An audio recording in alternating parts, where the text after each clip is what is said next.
Hola, bienvenidos a otra clase de Psicología del Desarrollo. Hoy vamos a estar hablando de la psicología y epistemología genética. Para ello tienen el texto de Castorina que le subimos al aula virtual. Bien, vamos a arrancar. En el día de hoy vamos a estar hablando de Castorina y de Piaget. En primer lugar, vamos a hablar de los orígenes de la psicología genética. La psicología genética no surgió por preocupaciones psicológicas, ni por demandas sociales, ni por disputas clínicas, sino que tiene lugar en el campo disciplinar sin interesarse por la psicología en sí misma. Por eso vamos a ubicar a la psicología genética como una disciplina que va a tener como preocupación central un conjunto de interrogantes ligados a problemáticas epistemológicas. Estas problemáticas epistemológicas van a estar en relación a ciertas problemáticas sobre el conocimiento. Entonces, los interrogantes de la psicología genética tienen que ver con cómo se produce ese conocimiento que nosotros tenemos sobre el mundo, cómo es posible ese conocimiento, cuáles son sus alcances, cuáles son sus límites. Entonces, la psicología genética le va a suministrar empíricamente, le va a brindar los datos a la epistemología genética para poder dar respuesta a esos interrogantes. Así, la epistemología genética va a elaborar tesis básicas que la van a distinguir de otras epistemologías. La tesis básica de la epistemología genética es que el conocimiento no se obtiene de modo directo, sino que es necesario reconstruir el proceso de constitución del conocimiento.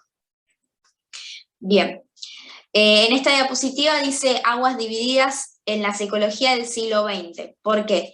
Porque Piaget, en la década del siglo XX, va a proponer una analogía que para ese momento, para el mundo científico, era un poco controversial, escandalosa, y esa analogía va a ser que los niños y los científicos tienen un modo similar de producir el conocimiento. ¿Qué quiere decir esto? Que tanto los niños como los científicos formulan hipótesis, construyen interrogantes, buscan regularidades en los objetos. Entonces Piaget va a llegar a esta analogía que es controversial para ese mundo científico del siglo XX.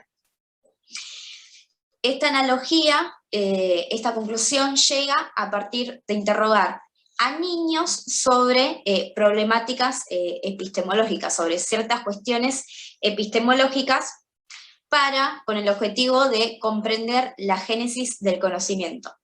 Entonces, acá va a entrar en juego la psicología genética y esta definición que tenemos acá, porque esa psicología genética se va a encargar de estudiar todas las ideas que subyacen a las respuestas que dan los niños, los adolescentes, frente a ciertas problemáticas en interacción con los objetos del mundo. O sea, tiene que ver con esta definición que tenemos acá en el Power. Es el estudio de las formas en que los niños, adolescentes y adultos, en su interacción con el mundo, van produciendo un sistema de conocimientos que se reconsidera o se reorganiza en esa interacción. Y Piaget encuentra que los niños tienen un pensamiento diferente al de los adultos. Bien, y también entra en juego la epistemología genética, que va a intentar dar respuesta a cómo los sujetos, en los distintos periodos del conocimiento, organizan sus sistemas de ideas. Vamos a pasar a la diapositiva de epistemología. Bien, y la definición que tenemos de epistemología genética es esta: es el estudio de los orígenes, funcionamientos y transformación del conocimiento establecido por Jean Piaget y es constituyente de la psicología. Entre los interrogantes de la epistemología genética nos encontramos, que es el central, cómo se pasa de un estado de menor conocimiento a un estado de mayor conocimiento. Y si los conocimientos son a priori o provienen de la experiencia. Bien, vamos a pasar a las siguientes diapositivas.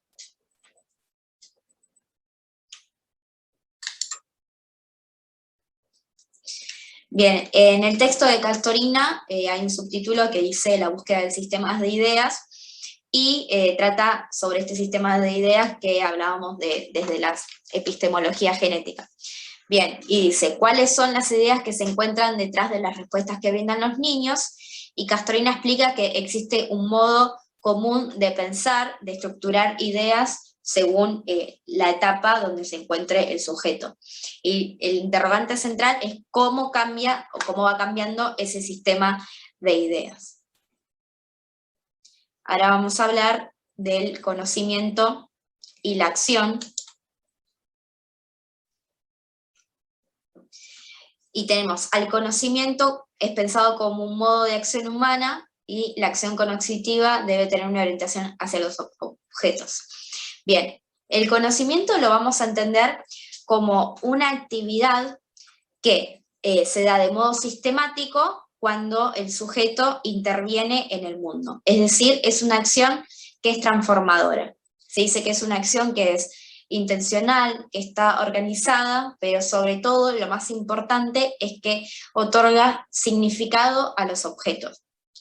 Entonces, a través de la acción, el sujeto lo que hace es transformar a los objetos. ¿Por qué? Porque los agrupa, los manipula, los ordena, los cuenta. Entonces, el sujeto así va descubriendo y agregando propiedades a los objetos, y por eso se dice que se hace una transformación psicológica. Bien, tenemos que las acciones son modificables y se van conectando con otras acciones. Acá va a tener lugar los esquemas de acción, que está en la siguiente diapositiva.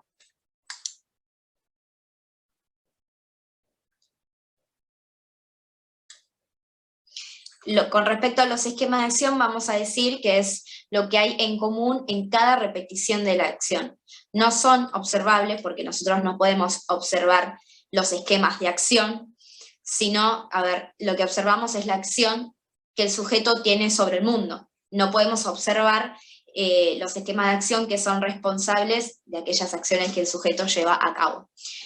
Bien, con esquemas de acción en el texto de Castorina vamos a encontrar que existen los primarios, que son esquemas básicos como agarrar, chupar, y tienen que ver con los reflejos con los que nacemos. Y después tenemos los esquemas de acción secundarios, que son una coordinación de los esquemas primarios, es como que se complejiza. Los esquemas de acción son las herramientas para la asimilación cognitiva. Bien. Ahora vamos a hablar sobre las pruebas operatorias. Hay que encontrar la diapositiva.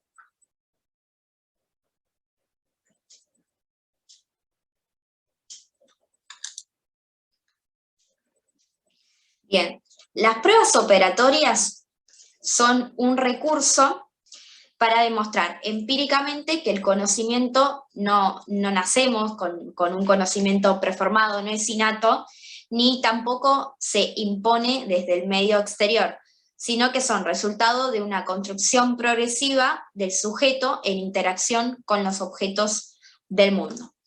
Entre las pruebas operatorias que utiliza Piaget tenemos las pruebas de clasificación, las pruebas de conservación, que son 8, las pruebas de seriación y las pruebas operatorias para el pensamiento formal.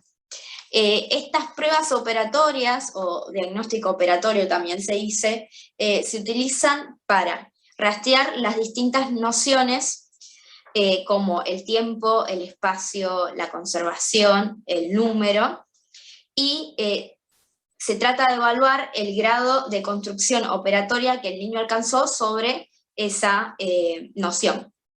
Entonces, tenemos acá en la evaluación vamos a encontrar 3 niveles. El nivel de ausencia, el nivel de etapa intermedia y un último nivel donde ya se logra esa conservación, esa noción.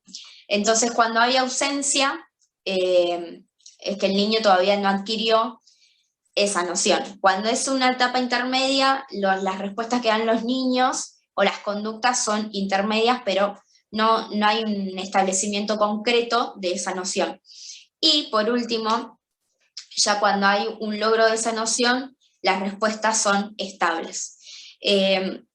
Ahora les voy a brindar en el aula virtual un material donde van a poder leer de qué se trata cada prueba de conservación, que son varias, y son pruebas que se le administran al niño, donde se van haciendo una serie de interrogantes y los niños responden a esos interrogantes, y en base a ellos se evalúa cuál es el grado de adquisición de esa noción.